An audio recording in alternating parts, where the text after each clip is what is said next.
รมนิมิตเฟอร์นิเจอร์คอมเพล็กซ์สาขาพะเยาจัดโปรโมชั่นแรงเวอร์3 วันเท่านั้นลดครึ่งราคารมนิมิตเฟอร์นิเจอร์คอมเพล็กซ์สาขาพะเยาจัดโปรโมชั่นแรงเวอร์3 วันเท่านั้น 28-30 กรกฎาคมนี้ชุดห้องนอน3 ชิ้นเตียงตู้3 บานโต๊ะแป้งขนาด6 ฟุตปกติ 11,900 บาทลดเหลือเพียง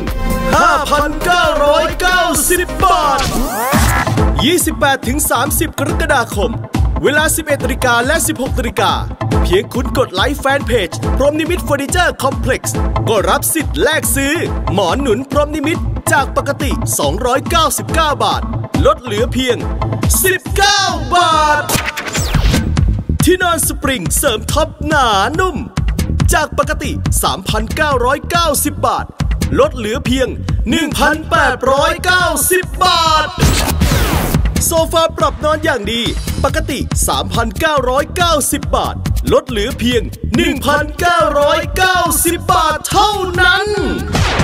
29 กรกฎาคมเก้าอี้บาร์เตี้ยหลากสีสัน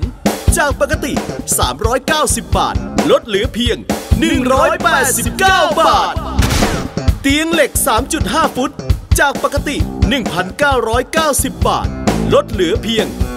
990 บาทเท่านั้นตู้เสื้อผ้า3 ฟุต2 ลิ้นชักปกติ 3,990 บาทลดเหลือเพียง 1,990 บาท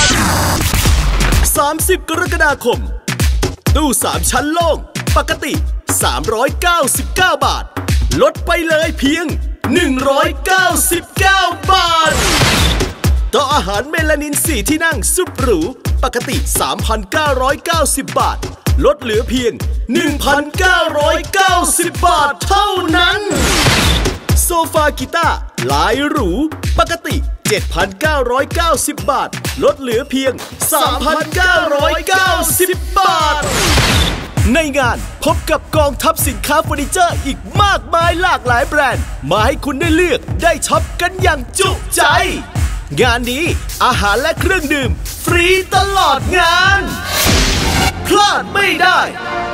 พรหมนิมิตเฟอร์นิเจอร์คอมเพล็กซ์สาขาพะเยา